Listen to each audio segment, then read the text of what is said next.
My guess is we're live.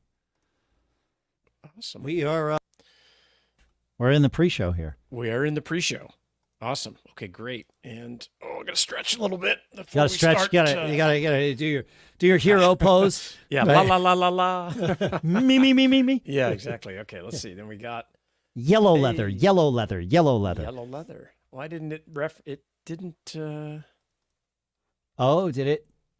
Oh no, I It's see. not. Twitter is not, or X is It not says on an here. error occurred. Wait Oh. a moment, then try again. So Well, let me try again. Okay, let's try that. Okay, now it says we're live on X, Okay, good. So, and there I it believe is. that to be I true. see it. All right, and we'll post this. Okay, I'll just do that. I'm not gonna worry about it. Sweet. Fast mail.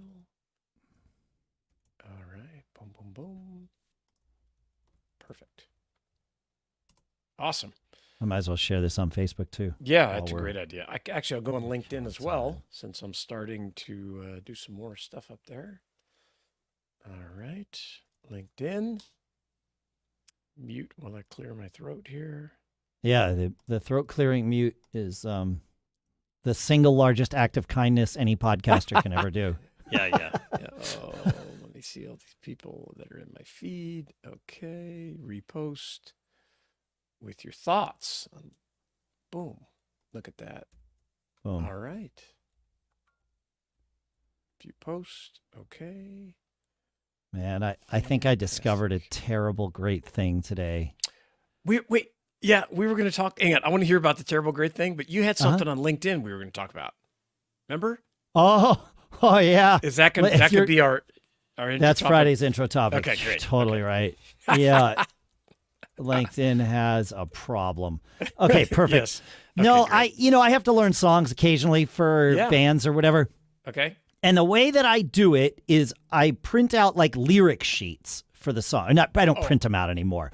I Yeah, put them yeah. on my iPad. Put them But in your iPad. Okay. I put the lyric sheet in and then I listen through to the song and I make notes on the thing about like, okay, drums come in here with this kind of a groove. On the Sing iPad, a- so you can on the go along. iPad. Okay. Yep. Yeah. And sometimes, more often than not, I will like chart out sections of it with like sheet music, like rhythms. I can read music, or whatever. Sure. And the process of doing that is like the end result is valuable, but so is the process, right? The going through Okay. it, the learning, the taking the notes. It gets my head in the song. I start thinking about different, Makes this sense. is how this works, right? The whole thing. Yep. Today I had more than a handful of songs to learn. And one of them I was like, I don't want to chart this drum intro thing. Like this is more complex than I want to like bother to write out. Someone's probably already done it. Let me go online and find it. So in my hunting online, I realized I have a subscription to this site called Ultimate Guitar, which lets me print the little lyric sheets the way I like them and all that stuff. Nice. It costs me like Okay, $100 cool. a year or something. Yeah. Well, they also will let me download drum sheet music for the entire song. And so I was like, oh, this is great. Now I don't even have to listen and go through because I maybe can just that's not sight great. read the song. That's what I'm saying. I discovered a terrible thing. You're exactly right. Yeah. Yeah, it's not great because it's like, Yeah. well, now I'm just going to read the chart and I'll never learn the song if I do it that way. Man. Yeah, there is something to be said for sitting there and going through the process. Yes, And of course. I But know, that takes time. And does take today time. it was like, well, I'm not going to have time. Like it's just the reality of it. Yeah. So yeah. I need to be really, with great power comes great responsibility. Great responsibility. Yeah, I love it. Yeah. I love it. That's Yeah. great. Well, thanks for joining us. We're going to start recording in a minute here. I think we have our topics. We're what episode? This is 563 It'll today. be 563 that we're doing first, yeah. And today is the 2nd, July 2nd. But it'll be the 3rd of July. third that when do it we for. when we do it, and then the 5th day after. Correct. Yeah. 7-5. Yeah, big plans for the 4th. Is it your? We're going up to see some family over in Maine. Yeah. Oh, nice. Yeah. That's great. It's people we go up there regularly. I say that, but we haven't seen these people since in person since before COVID. Oh, Like we wow. just got out of the habit of going over there. Yeah. Interesting. Yeah. Well, it's good to get together. It is. Yeah. Yeah. Yeah, all right, I'm That whole adjusting side of the my screen. family started doing a weekly Zoom Oh, nice. during COVID, and that has continued. Oh, that's killer. Because there's so many people all over the country and all over the world, really. That's great, man. But it's like, wait, I've seen them, but I haven't Great to get together. Yeah, I love that. Yeah, yes. that's wonderful. I think there'll be 25 members of my family in Booth Bay on this weekend. So that's awesome. I agree.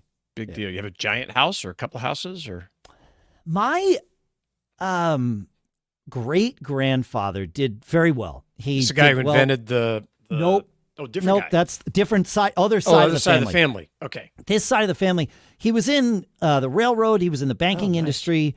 He helped, and then he helped turn businesses around. And it was like, oh gosh, what's the company that makes the peas? Green something, whatever. Oh, I know what you're talking about. The Green Giant guy? Green Giant. Yeah, yes. Helped turn that company around and several others. Did really, really well. Wonderful. But despite being super focused on like business and making money, his primary priority, not his sole priority, his primary priority all the way through was family. And he bought a bunch of land in Booth Bay Harbor, Maine, where he lived at the time. Yep. And the idea was to pass it down to family and that it would become the place where all of his kids and hopefully his grandkids and would settle. You know. Oh, I see. Yeah. We've heard these ideas before. And most of the time what happens is by the time it gets even one generation away, but certainly two generations, there's a huge battle. Right. And the best thing that can happen is you sell the property and nobody ever goes back there because it's all bad memories. Somehow he instilled the value, not of the property, but of the family in the family. Yeah. And like he and his wife wrote a book all about the family that was given. My generation was the last one to get it. We each got copies of the Red Book from him that he wrote and all this stuff. And so it really is like my mom doesn't have a place there, but she is one of four, and all of her siblings have moved and or retired there. Oh, wow. And they're all basically within walking distance of each other. It really is wonderful. Yeah. It's awesome. So you'll be spread out when you get together, or is there? Yeah, we'll all be in separate houses, but we'll all get close. together. Yeah, really close, and we'll all get together really cool. on. I think it's Friday. There's a big picnic. The best part is there's another family that kind of has a big house. It's sort of in the midst of where my family has stuff. And they throw a huge 4th of July party every year with a lobster bake and everything. Oh.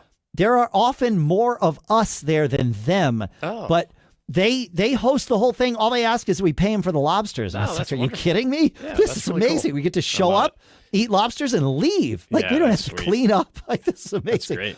We joke really it's we joke that they are hosting our family 4th of July party every year. But that's wonderful. That It's sounds awesome. good. I love it. It's good. So that's what we're doing. How about you? What are you doing for the fall? We're going up to our river house. I'm nice. Got some projects. I bought a robotic lawnmower that I'm going to try to see if I can make work. My working assumption is that it's I'm a super optimist. Yeah. But I'm not quite sure. But if it works, it will be an incredible time saver for me. I know which one you got. That one's super dependent on GPS. Yeah, that's going to be the Yarbo. The Yarbo is the one. The wire that has a wire. No, that like it's kind of like a robot vacuum in that it learns the pattern and uses It uses GPS too. But it also uses cameras and proximity sensors and all of that stuff. Yeah. Way more expensive than the others. Yeah. However. But it works. If it works, if I could, this was like, I don't know, $1,300. Yeah. And the big benefit, I don't really mind mowing the lawn, but the fact is I'm not there. That's right. So if I'm there, it's like, it's a half hour. It's no big deal. It's like a quarter of an acre. Not a big deal. Sure. But when I was researching mowers, I said, man, if this thing would come out at night and mow, it would just save me so much. But we'll find out. I'll know more next week and whether. I'm eager to hear about it. So, yeah. Cool. Okay, cool. All right, shall we? I'm ready. All right, let's do it. Here goes nothing. Business Brain, episode 563. for Wednesday, July 3rd, National Independent Beer Run Day and National Fried Clam Day. These are two tastes that go great together. 2024.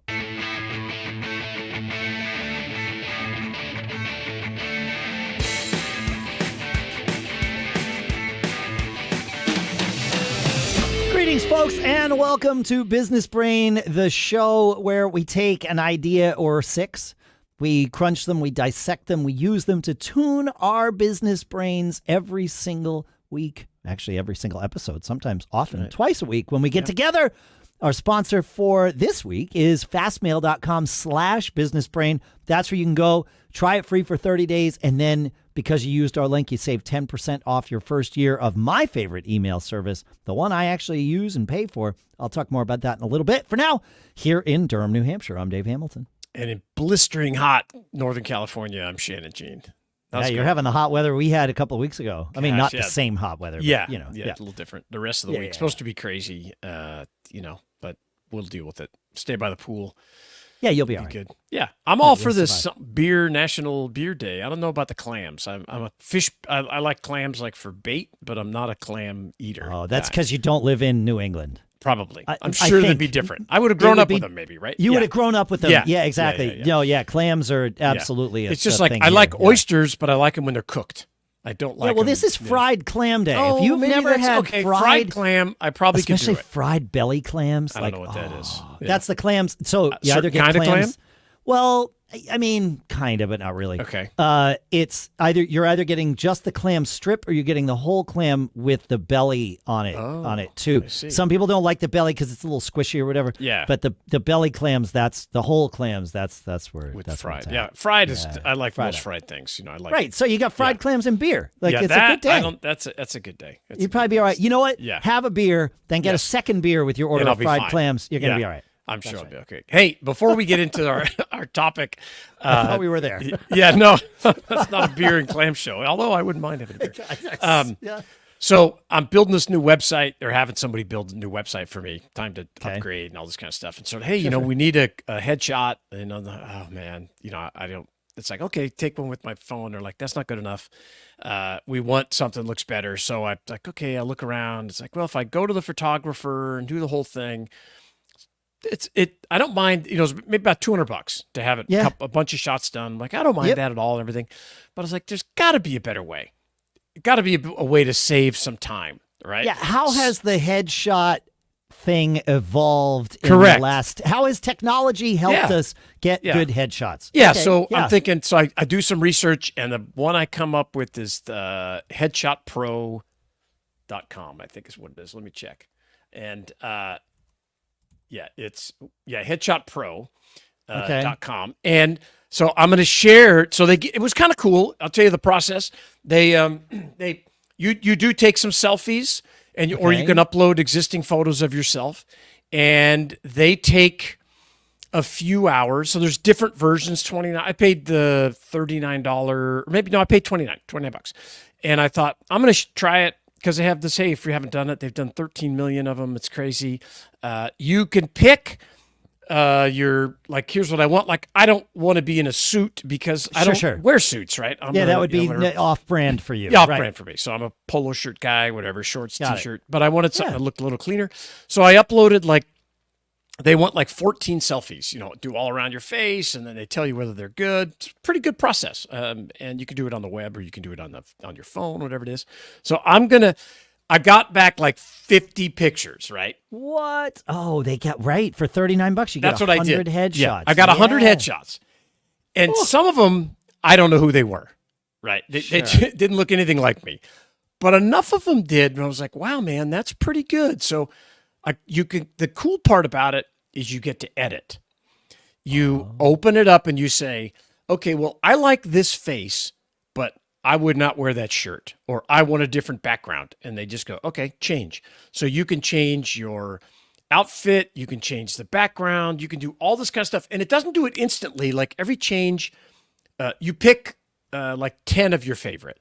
And then if you want to tweak it and change it, I found one I liked the best, which I'm going to share here with you in a minute and so you get your take on it. Matter of fact, can you share it if I put it in Slack? with our audience here? Or Yes, I can. Okay, yeah, great. if Okay, somebody's so- watching, but Yeah. also Yeah. like you'll make it part of the episode image today too. Yeah, I'll put it Because I'll most put of it our in there. audience is not watching Yeah, live. But or if you I'll put it share in the with show. me in I'll put it in the show in notes Slack, at yeah.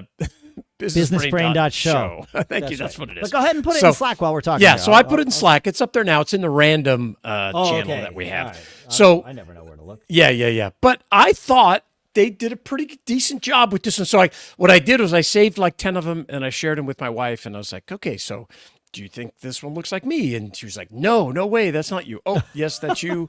This, that, and the other. And then you can kind of tweak it. You can change the face. You can change the angle. You can change your look. I thought it was pretty cool.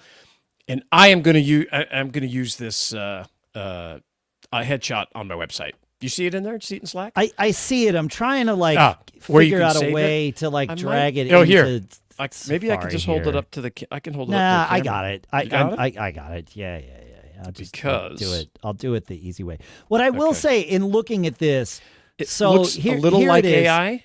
Yeah, that's, It looks it. You're not going to like what I'm about to say, but No, I'm going to it's say okay. it anyway. It looks it- way better than I actually am. No, it makes you look older. It does make me look older. I agree with you.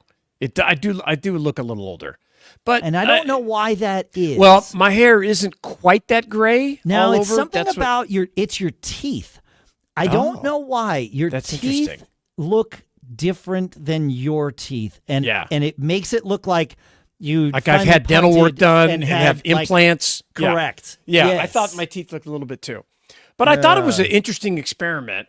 And Yeah. for what I'm going to use it for, for my coaching website, it's only just Yeah. one small picture. I Oh, think it's plus great. maybe making you look a little older, a little more seasoned. Maybe that's for a okay. coaching Yeah, website. yeah. That's all right. Yeah, Maybe yeah, that's okay. But I thought it was kind of interesting, and I would recommend it. It was quick. It only took a couple hours, Yeah. and I'm still tweaking because you can go up and do up to 14 edits after you get them. And I think that it'll get better and better. Now I deal with AI imagery every single day for Same. this show and for Yeah, my right. all the social media stuff. So I look at it and go, yeah, I can tell that's a little AI. But for someone that's just scrolling through or doing a quick, I don't think they'll notice it. No, it looks like you. Like Yeah. yeah. That's pretty good. It looked maybe a little more Pretty good. presidential. You never know. That's what somebody told me. They're like, it looks like you're running for office. I'm like, well, I'm not, but But anyway, headshotspro.com. Check it out. Let me know what you think. All right, folks, have you ever felt like your inbox is plotting against you? Fear not, for I have the ultimate solution, our sponsor, Fastmail. Imagine an email service so smooth, it's like having a personal assistant made of clouds and unicorns. Yep, that's Fastmail. I've been using Fastmail for over 5 years now, both for my work and personal emails, and let me tell you, it's a game changer. Fastmail is an independent, employee-owned email provider that's been rocking the email world for over 20 years. No ads, no creepy data sharing, just pure, unadulterated email bliss.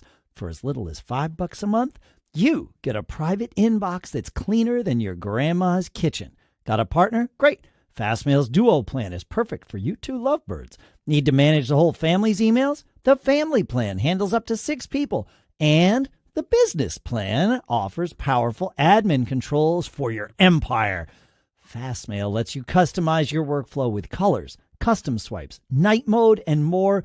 They've got productivity features like scheduled send, snooze, and a search bar so powerful it might as well have a PhD. Switching to Fastmail is a breeze. Just download your data and import it, and you're good to go. For my Gmail, it actually slurped it right in across from the Gmail directly. Plus, their human support team is available 24/7 to help you out of any pickle. So, if you want to tame your inbox and live a charmed email life, you're going to want to make email better for you with Fastmail. Try Fastmail free for 30 days and get 10% off your first year at fastmail.com/businessbrain. Again, that's fastmail.com/businessbrain. And our thanks to Fastmail for sponsoring this week's episode. Shannon, I've had a couple conversations lately with friends who are in, various stages of their business and all that Okay. stuff. And one of them, actually several of them, when I asked, okay, well, like this business that you have, what is your long-term plan with this? Sure. Like, is it just to be a cash cow, or is it to, grow it and sell it off, or, do something else with it? Because it could be anything. Or it could be, well, I'm going to build up business A to make a name for myself so I can do business B. Like, that's also totally valid, right? So I asked this question, and I've had now 2 people in the last 2 weeks sort of hesitate and say, I hate this term, but it's a lifestyle business. Almost ashamed. And I'm like, it's got a bad rap. Why does it? Lifestyle business. Let me say it here. Lifestyle businesses are okay.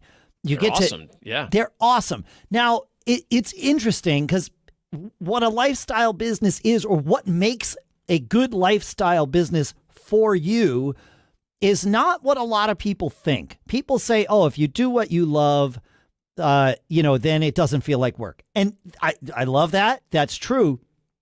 But sometimes it's not what your business does. It's what you do in it. For example, I just interviewed this woman, Laura Supan, on Gig Gab, my podcast for musicians. She is a booking agent. She's also a musician. But she found that she really enjoyed all of the things that went into being a booking agent.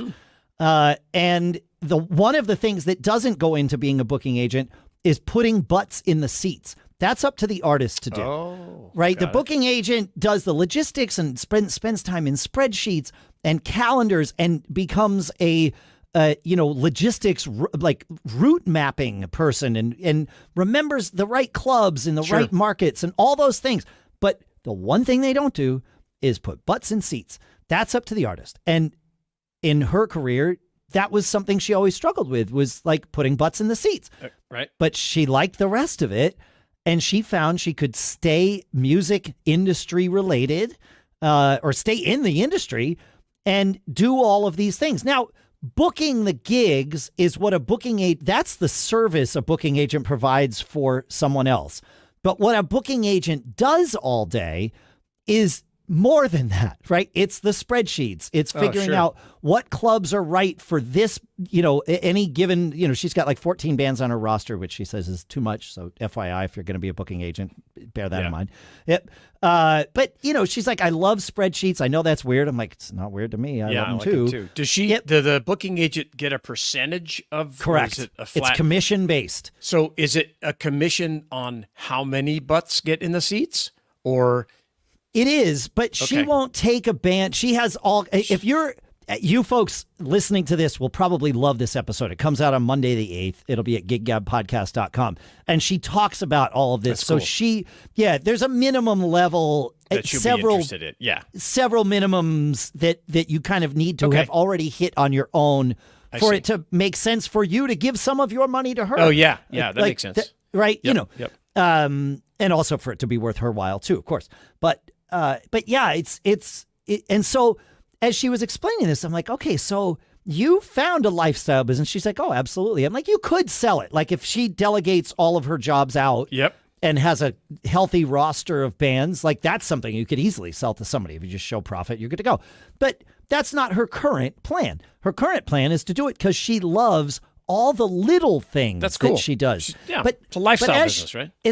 But like as she was describing it, I was like, yes, this is a lifestyle business. But she stumbled on the key that a lot of people miss, which is you need to enjoy what the work is going to be, not what the end result. I mean, you should, because you're going to work your ass off, so you might as well to be successful. Yeah, correct. You're going to work your butt off. So make sure you understand the little things that you're going to do. And then of course you can, and she has an assistant and all these other things. And so, the lessons that we talk about here, where you build your org chart, you put your name in every box, and then you find the box that you don't like the fact that your name's in it because you don't like doing that job. And that's the first person you hire, right? Yeah, exactly.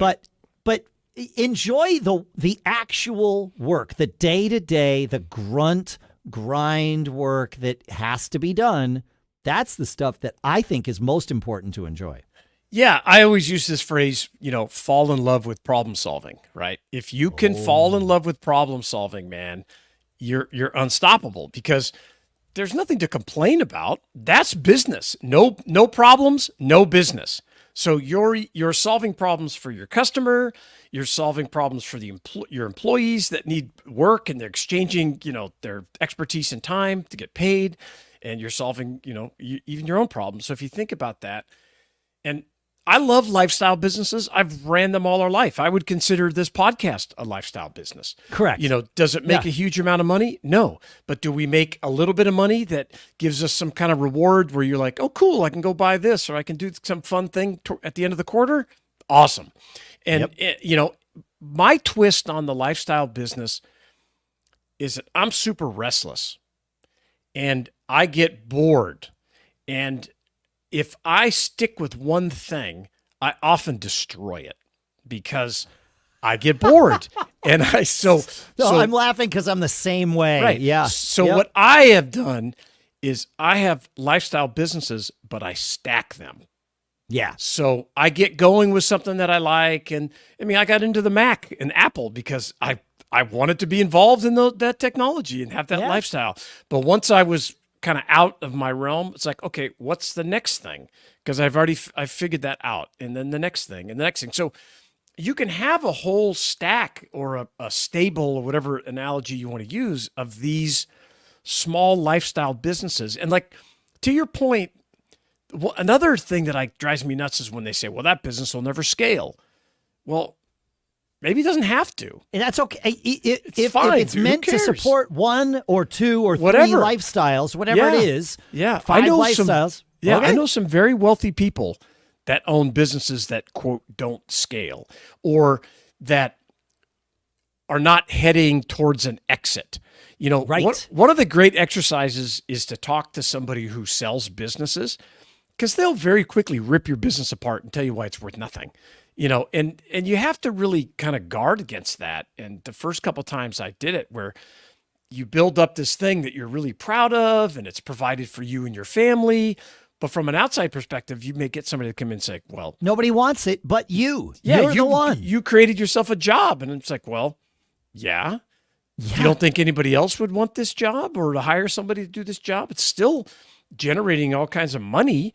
And, okay. So when I started to hit those or have those conversations with people that were basically telling me that I wasn't successful because I was just building lifestyle businesses, I was like, okay, whatever. I'm just going to go build another one and another one and another one. And I've had a great time. And it really is fun. I've done the same thing. Yeah, it is fun. It's fun having a lifestyle. It's fun having one lifestyle business. It's even more fun, like you said, stacking them and having 3 or 4 going at a time. Yeah. Right. Because your lifestyle makes less demands on when you have more of them. Because, business is all up and down, this kind of thing. So you can, as things ebb and flow, you get to when things are really good with business X, you can pull out money from that or you put more time into that if that's what you're doing. If that's what you want. Yeah. If that's what you want. Or if business slows down for, revenue slows for business X, you go, that's okay. I'll take, or I'm going to invest more in this to grow that part of it. It gives you a lot of flexibility. You're not reliant on one revenue source. I always say if you have one client, if you have one job, if you have one business line, because I know some businesses basically stack internally, right? It's one structure and they do a lot of different things or whatever. But if you have one line of business, one job, one customer, inevitably, no matter how many you have, inevitably at least one of those is going to fire you. Yep. It's going to, the money's going to stop flowing in a positive way from at least one. And if you only have one, well, yeah. God, there you go. So have more than one. Yeah, it's the same concept of having 1,000 bosses instead of one. Exactly. It's far riskier to have one client, one boss that issues you a check every 2 weeks that you think is safe because you've been taught that and, programmed by society to believe that, but that's a whole nother show. But versus... No, I think that's the 9.5 years of this show. Shannon. Yeah, that's right. Right. And it's going out and starting different revenue streams, whether it's like, oh, I'm going to start a business. I sell some stuff on eBay. Oh, we're going to publish a couple of books. And then, oh, we're going to start another business that does this and maybe do some consulting. And then we're going to start that. That's awesome because you're building over and over and over. And now when I look back, and I know, Dave, you're the same way, when you say, oh, yeah, I've started 10 companies, and people are like, what? It's like, well, I didn't start out that way. No, and I also didn't start 10 companies that each are doing $50 million a year in business. Exactly. Like, it's okay for a business to do $10,000 a year in business. As long as... Depends on what you want. Right. As long as it fits what you want from that business. Yes. That's all. That's the only metric that matters. Yeah. Or at least the first one that matters. Yeah. Yeah, exactly. Yeah. And I often have, and I think we've said it here too, small amounts of money can dramatically change your life. $1,000 a month. It's not sexy. We're not, millionaire, first million, whatever. That's great. And I'm all for that. And I love that. But, if you can figure out how to make an extra $1,000 a month, that's a huge... Ask anybody on the street, anyone, would you like an extra $1,000 a month? Yes. The answer will always be yes. And it won't just be, I guess. Yeah. They already know what difference that's going to make in their lives. And you know it too if you're listening to this. That's right. And once the power lies in, once you understand how to make that 1,000, it changes your whole framework, and you start to understand that reality is truly flexible. Yep. And that you can push against it to build whatever you want. And so maybe you build, companies that kick you out $1,000 a month, but then all of a sudden you're going to build one that kicks you $10,000 a month. That's right. And $20,000 a month. It will happen. It happens. It yes. won't be the one you think. No, it will not. It never is. But it's not going to surprise. Yes, but it's not going to happen if you don't get out there and build that first lifestyle business, lifestyle side hustle, selling Legos on Amazon, flipping stuff on Facebook Marketplace, whatever it is that other people may poo-poo and say, well, that's a waste of your time. It's like, well, it's not going to make enough money. Not going to make enough money to make it worthwhile. Well, that's for you to find out. And once you get that, it energizes you and helps you build a great foundation.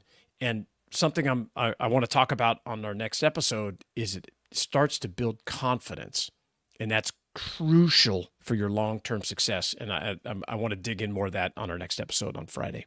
Amazing. Love it. Yeah. That's cool. Make sure you come back Friday, folks. But let us know what you think about this. I know there's a lot of people that don't. I think it's a lack of understanding of what the lifestyle business is and can be. And let's let us know if we got it wrong too. Yep. Feedback at businessbrain.show. And then if we got it right, or even if we got it wrong, share it out there. Tell people about it. Like this episode is your tool to educate people. That's right. Use it that way. Yeah. Thanks so much for listening. Thanks for everything you do, all your feedback that comes in. When you share the show, it means so much to us. It does. Check out our sponsor, fastmail.com/businessbrain. Keep living that charmed life, and we'll see you on Friday. Great. Awesome. Do you want the banner underneath there? That's what I said in that chat. I didn't see it. Oh, I had it up. I took it down. I move it around. Okay, it's great. fine. Yeah, I kind of. That's awesome. Yeah. It's great. I usually start the episode with it, but then. Yeah. At one point, I actually had this up as the banner because you said it, and I loved it. Yeah. That's my tattoo right there. That's great. Yeah, I think it's interesting. We did peak over 50 because normally we bring in more followers. And I saw it at the live stream. People kind of stalled out at 50, but that's good. The holiday, people are on vacation. I think that's July. July. This is a definite vacation week. Well, and when we both tweeted it out, we did not use the @ sign. So maybe I left it in there actually. Oh, you left it in yours? Yeah, oh, I didn't in mine. Okay, I did. I was like, well, I was going to change it, but I stopped. But we have 459 views of that right now, so that's still better than what it punch in the head. So yeah, awesome. So right now, as we're getting ready to record our Friday episode, Dave is getting everything ready to push out to Auphonic, which is a service that we use to level out all the sound and do a bunch of magic and make transcripts and get everything ready to go. And then I handle that afterwards. So, we used to record one show a week, and it used to be like an hour. But we had, over time, the engagement kind of dropped off, and we had... Yeah, it was like 60%. People listen to 60% and drop. And then they kind of shut off. Oh, they get busy. They get out of the car. They do whatever. For me, it was, we had... a guy on the show that did a podcast called Everything Everywhere. Oh yeah, Everything Something Everywhere like all the time. No, that was a movie. That was a movie. Yeah, it's Gary Arndt. Gary Arndt. Yeah. Yes. Yep. And but he did a 10-minute show every day, and we Still does. We started talking about that, and he said, "Hey, the fastest growing podcasts are shows every day, 10 minutes or less." And I was like, wow, that's amazing. So we split this show at about the same time we changed it. It used to be called the Small Business Show. Right. So we changed it to kind of just freshen it up, because we've been doing it for 9.5 years. This is our 10th season. And it's been great. So then we split it up, did 2 shows, 15 to 20 minutes per show, and now our engagement's off the charts, which is great. And I never used to want to, I never understood why people wanted to watch us and stream it, so I was kind of reluctant to do that. My kids always used to say, "You guys got to stream this to YouTube or Facebook or whatever and X." And now that we're doing it, our downloads have increased about 17%. So should have done it a long time ago. We should have done it a long time ago. But that's okay. At least it's now. So today is the second best time, and we didn't start today. We started a while ago. Yeah, definitely. Yeah. That's good. I'm almost there. Yeah, that sounds good. I got to come up and find. We've got an interesting intro topic that I know nothing about. And then we're going to talk about confidence and how to build it and why you need it, and how to fake it if you don't have it. Yep. Because it's crucially important. And that'd be good. Very good. We got a lot of topics, or I got a lot of comments on Dave's trick about not responding to late emails or messages or whatever with "Hey, I'm sorry for the delay," or starting out as a negative and flipping it, inverting it, as Charlie Munger would say, with "Hey, thanks for your patience," and then just going right into it, and it changes the whole perspective of your message to a positive. And it changes the I don't know that it actually changes the power dynamic. But in my mind, it does. Yeah. And I have found that since I started using that, I wind up being less passive. I don't want to say more aggressive. No. But I, when I would apologize, I'd be like, all right, well now you're starting from this lower. Now I need to bow to you. And like, what do you want to do? How do you want to fix this? When it's like, thanks for your patience. Here's how I'm going to fix this. But it's not even fix. It's just, thanks for your patience. Let's go. That's it. Yeah, exactly. I love it. It's a reset, right? It's a reset. We're having a conversation. What I have found, though, is when you do that, if you then don't reply to them for another 2 or 3 weeks, you can't do it. You could probably use it once. Once. So just at least with that project or whatever. You could use it again 6 months later. But That's pretty funny. So that's great. All right. I believe that I am ready here to do the next episode if you are ready for it. I am ready. Yep. All right. Here goes nothing. Business Brain, episode 564 for Casual Friday, July 5th, National Workaholics Day 2024.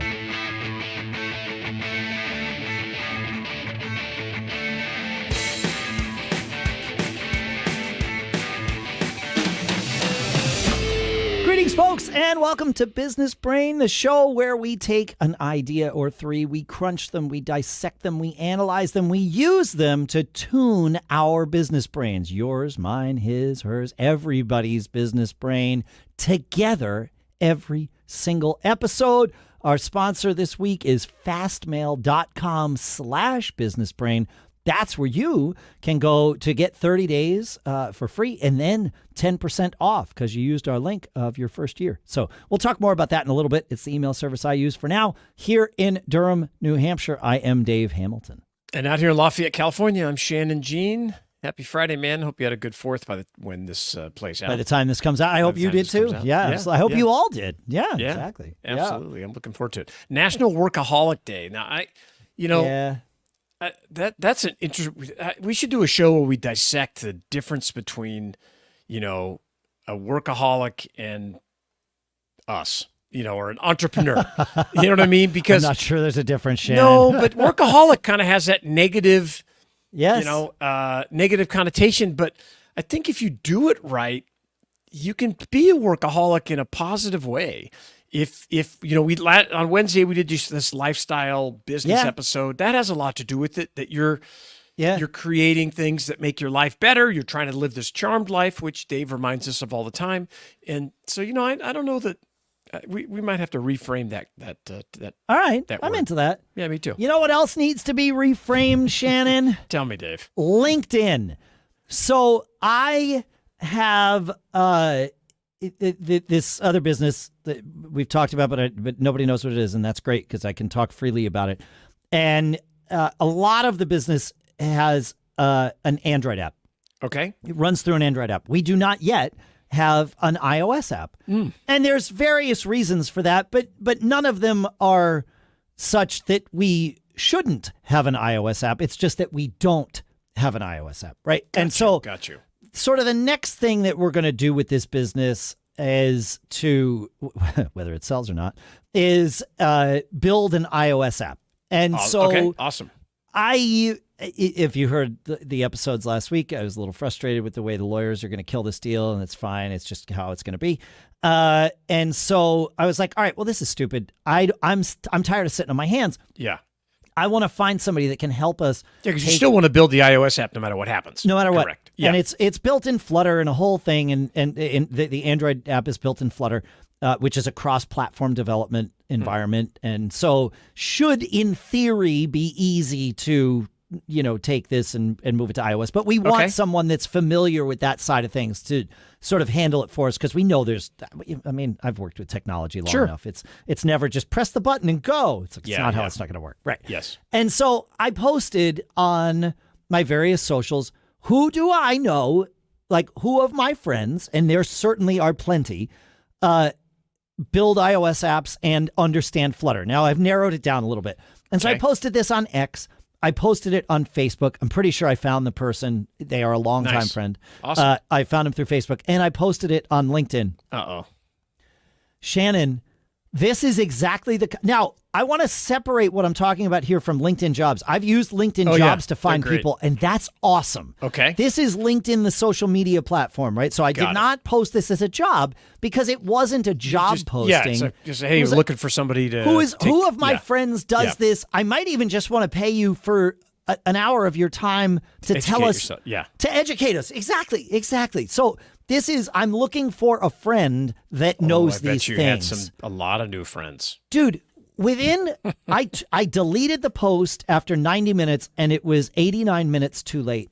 I had my phone ringing. People texting me. Oh, my God. Correct. I have no idea. I mean, I know my phone number's not hard to find on the internet. All these things. But still... 90 minutes, and my world cratered and melted down, and I'm still getting emails and phone calls from people just from that 90-minute period. This is what LinkedIn is for. I thought LinkedIn would be the best place for me to post this, and it turns out it was the worst. Now, again, I've posted jobs there, actual job listings, and that works out spectacularly. But they have a major freaking problem if they're going to allow their platform to be used like this, because I will never do that there again. I mean, I'll post jobs there, but I'll never post anything like that there again. It was worthless to me. I don't want people I don't know. Well, I made it really clear. Can you fine tune those posts to only go to the people that you're connected? Maybe that's because I know maybe fine tune it, but you have the thing about that having a big audience is it's great, but it can also be a nightmare. Yes. Yeah. But like, on Facebook, I got a couple of comments on the post that was like, a few that were like, like I just deleted. It was fine. I just deleted the comment and it was done. Yeah. But my DMs didn't blow up. My phone didn't start ringing. Like that was the LinkedIn thing. And it's like, to me, that's the platform where that should work. I would agree. It seems like it should. Yeah. So LinkedIn's got a problem. Tragedy. Yeah. But it's like, I don't know how they can fix it. I don't know if they're interested in fixing it. They may have, maybe they say, well, you should have posted this in LinkedIn Jobs because it's a job. But you're actually just trying to communicate with the people that follow you. But I don't want to post it as a job, at least not yet. Like I wanted to just talk to my friends on LinkedIn. And that did not work. It failed spectacularly. Miserably, yes. This 5 minutes just that we've just had right now is the most value I've gotten out of that LinkedIn post. And it does not offset the distraction that I also earned from it. So, whatever. That's how it goes. Yeah. That's right. Good. All right, folks. Have you ever felt like your inbox is plotting against you? Fear not, for I have the ultimate solution, our sponsor, Fastmail. Imagine an email service so smooth, it's like having a personal assistant made of clouds and unicorns. Yep, that's Fastmail. I've been using Fastmail for over 5 years now, both for my work and personal emails. And let me tell you, it's a game changer. Fastmail is an independent, employee-owned email provider that's been rocking the email world for over 20 years. No ads, no creepy data sharing, just pure, unadulterated email bliss. For as little as $5 a month, you get a private inbox that's cleaner than your grandma's kitchen. Got a partner? Great. Fastmail's Duo plan is perfect for you two lovebirds. Need to manage the whole family's emails? The family plan handles up to 6 people. And the business plan offers powerful admin controls for your empire. Fastmail lets you customize your workflow with colors, custom swipes, night mode, and more. They've got productivity features like scheduled send, snooze, and a search bar so powerful it might as well have a PhD. Switching to Fastmail is a breeze. Just download your data and import it, and you're good to go. For my Gmail, it actually slurped it right in across from the Gmail directly. Plus, their human support team is available 24/7 to help you out of any pickle. So, if you want to tame your inbox and live a charmed email life, you're going to want to make email better for you with Fastmail. Try Fastmail free for 30 days and get 10% off your first year at fastmail.com/businessbrain. Again, that's fastmail.com/businessbrain. And our thanks to Fastmail for sponsoring this week's episode. All right. So you mentioned last week that we were going to talk about building confidence, Shannon. Yeah. I was driving home from our river place a couple weeks ago, and I was thinking about some of the clients that I'm working with and the underlying stuff that, you're helping with problem solving. It's almost like you're trying to condense 9.5 years of this podcast into an hour call once a week, right? And talk about all the things we've talked about. But what I've noticed over time with some of these folks that get it or picking it up is that they're getting more confident.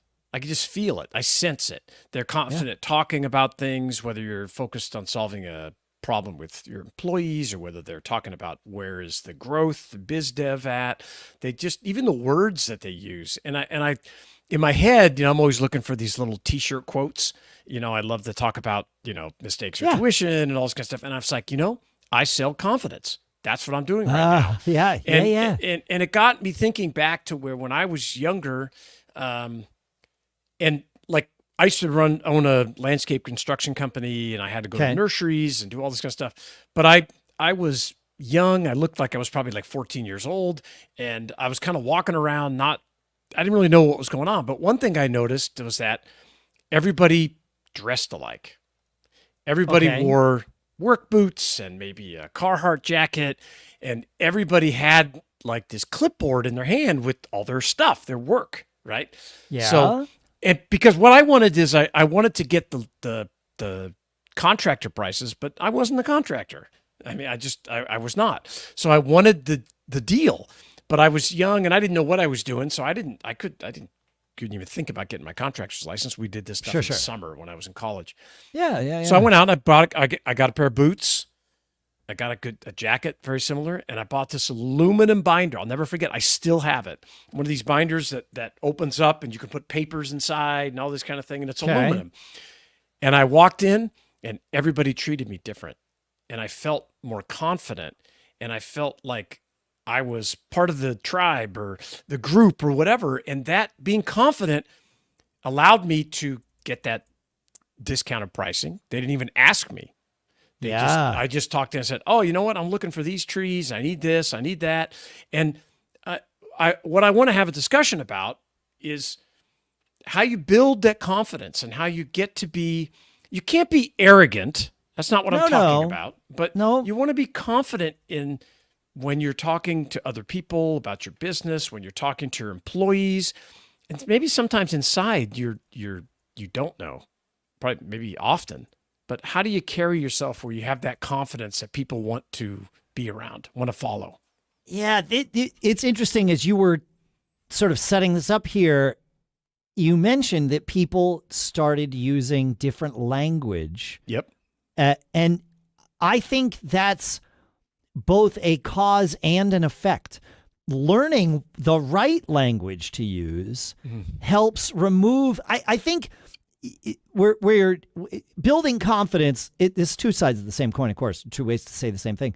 Building confidence means removing that imposter syndrome, right? Or at least making you comfortable with imposter syndrome. Yeah. Right. One version or the other. Understanding it, right? Yeah. Understanding it. And and really sort of managing imposter syndrome. And part of it is, okay, well, I know that if I walk in there and say the right words, or I know if I dress the right way, or I know that if I have my aluminum binder, that, I know I'm going to be treated differently. And then not only are you carrying the aluminum binder, but you're carrying yourself differently. Yes. And those kinds of, they're mind hacks. If for lack of anything you're else, more confident. In the words you're using, all that stuff, right? But that's the thing it's like you're educating yourself about this. You're educating yourself about appearance, which is important, but also about language, which is equally important. If I go hang out with musicians and use slang for the way we talk about, like depending on the types of musicians. If I go hang out with a rock band and I start talking about, when there's that tritone that happens there in the third measure, the third 16th note of the third measure, like that's a really interesting thing, and it's almost a device that you might think the composer used. If I did that on a theater gig, everybody would be like salivating for my next word. If I did that in a rock and roll setting, people would be like, nerd. Well, it'd be fine. That's right. But it's different, like different language in different scenarios. Yeah. And that's okay. But learning what language is appropriate in each scenario is the thing that will instill confidence. It's one of the things. One of the things. It's like a whole foundation you want to build. And sometimes you want, for me, you want to be confident enough to say a couple things. I don't know. Yes. And I don't know what that is. Tell me what that is. And that, for me, took me a long time because I always used to think that, well, I have to have the answer. That makes me more confident. But in reality, no one expects you to know everything, but it's the way you handle it. And you could certainly say, oh, I don't know what that is, but let me do some research and I can come back to you. And I think the best way to start is with small little things that make you more confident. It's little successes that you have that you can build on during the day and not getting way ahead of yourself, because sometimes I think when you get way ahead, that's when you kind of sound arrogant. Like when I was younger and I had lots of older people working for me, like most of them, I really had to change my demeanor because I wanted to be confident, but I didn't want them to think that I was cocky, and Yeah. that I wanted to be clear that, hey, that you're going to do what I want you to do, but I Yep. want to say it in a respectful and empathetic way, because if they respect you, it's much better than if they fear you're way you. better off. You're way better off. So Yes. so building that, and back to your point on language, the words that you use, Yeah. and like if you come to some, one of your employees that's 20 years older than you, and you start throwing out slang that, and talking a certain way, or using acronyms that they're like, what, and Yeah, saying what? certain things, Yeah. they're going to look at you like you're crazy. But if, you engage, and maybe some of it is, or a lot of it is, this pacing and leading concept, where you pace the way they're talking, also at the rate of speech, right? I get pretty Oh. excited and I start talking quick and just want to get this done. Okay, you understand? Great. And I walk away. Well, Yeah. maybe if you have someone that's either not familiar or different demographic or age group, you have to kind of pace along to them. But the small successes, it makes me more confident, when you, and understanding when you're first starting out. Yeah. Okay, I'm the underdog here. I'm going to have to, these people are mentoring to me. And so I'm going to respond to them in a certain manner. Yep. Not, I don't want to say, well, I'm going to say deferential, but you are Yeah. deferring to their expertise. Right? There's nothing wrong with being Yeah. deferential. Yeah. And even like, so, I mean, if you're building something and you're working with partners, Yeah. and you brought them in because they have some level of expertise, let them be there and defer to them and learn it. And then And truly, like, sincerely learn it. yeah, learn it Yeah. so that, down the road, you can use those same acronyms. I mean, I often look up like, I don't know, what is EOS or ERP, and what does this Yeah. all for? And Oh yeah. I still do it that to all this the day. time. Yeah, Of I still do- course. like, oh, you can't okay. know. That's maybe this is the key, or one of the keys. You can't know everything, and everyone knows that. Yeah, I like that. Yeah. Right? That's right. That's right. So don't, if you act like you could know everything, that's when people will problem. stop believing you.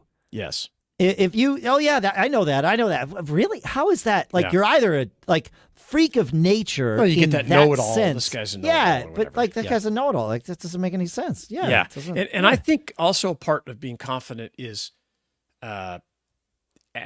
confident asking questions and phrasing things like a question, because you can still get the same thing, but you get greater engagement from whoever you're trying to, either Yeah. influence or persuade or get to do something or partner with or whatever it is.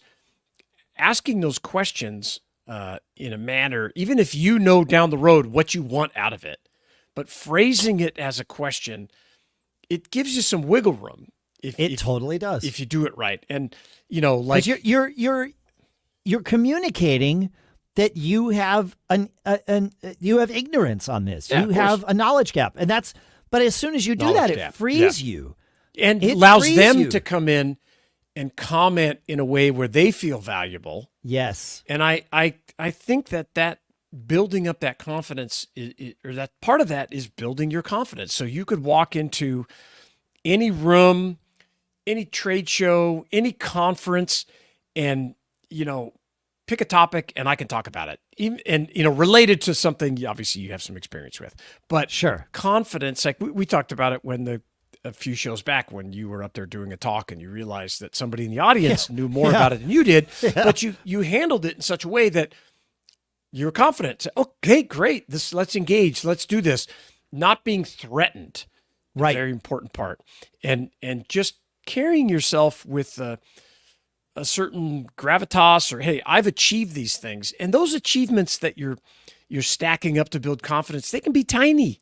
Yes. Nobody else knows about it, but in your head. It's Yes. like, man, I got up this morning when I wanted to. I exercised when I wanted to. I jumped. I did one great hack is the stuff that's really hanging over your head is to knock it out first thing. Oh, get it out of the way first. Get it out of the way. I love that. You Yes. feel good about it. The stuff you were struggling with, the phone call you didn't want to make, you got that done by 9 a.m. That should make you feel good about yourself. Your confidence level should be high to where you're like, I'm effective. I'm impactful. And the last thing I want to say about it is I think it builds your confidence when you help people. When you are thinking about, as part of your framework is, how do I make things better for somebody else? Whether it's somebody you hired, whether it's somebody listening to the show, something you posted online, how do you improve their life? It's that law of reciprocity. It's going to come back. Like when people thank me for sharing some content, something that I know, it seems like just I could figure it out because I've done it for so long. Yeah. It's like, man, and I respond, I'm like, that's the fuel. That's the energy that keeps me going. Knowing that I'm impacting your life in a positive way. That the makes feedback me that more we confident. get from you for doing this show, like I've been getting feedback from people for 20 years doing the podcast that I do. And that is the fuel that keeps me coming back. Sure, I make some money from it. Sure, I've grown some businesses from it. All that stuff's great. But like, that doesn't happen first. No, the it's first action. thing that happens is the fuel. Yeah, the fuel. That's Yeah, right. and taking action, little bits, and recognizing in your head, because that's where most people live most of the time. It's like, okay, I've done this, I've done that. These are great things. I should feel better because I've achieved these things. And you be the judge. You decide your own. You define the success of your day, your week, your month. Whatever your year, that should be a song. Sounds like it is. Yeah. And so anyway, I just thought, song you could sing for your friends. There you go. That's perfect. I just thought it was worth recognizing that building confidence is part of building your business, building your charmed life, being confident in whatever you do. It's not related to how much money you make. It's not related to, that sometimes helps, but there's all kinds of other ways to define it to make yourself more confident, which then starts this flywheel effect of helping you. It is. I love that flywheel effect. I have one more little bite-sized phrase to share, and that is, you are the only one who lives in your head. Yeah, man. It's like you're the only, and that's a good thing. You don't want to live in my head. I don't want to live in yours. Like our heads are weird places. It's fine, but we're the only ones that get to see our thoughts, unless we share them, and so that's where all this starts and ends, is in our heads. So and sometimes you have to physically say, get out. Yes. To get out of your own head. Get out. To start getting stuff done. Get up, walk around, try to change things, get it going. But I love your thoughts on confidence, how you built up your own confidence. What's the peak where you go over from confidence to cockiness? That's a great beware of that. You got to beware of that. But feedback at businessbrain.show. Love to hear from you. Yeah, like he said, feedback at businessbrain.show. That is our fuel. That's the most important fuel. It's not the only piece of our fuel, but it's the most important one. Keep living that charmed life. We will see you next week. And we're out. Awesome. Sweet. Those of you on the stream, thanks for hanging out with us. We're going to wrap things up. Both these episodes, if you want to hear them again or you miss things, you can, every podcast app, basically, tomorrow morning, 9 a.m. Wherever you get your podcasts. Wherever you get your podcast, 9 a.m. on Wednesday and 9 a.m. Pacific time on Friday as well.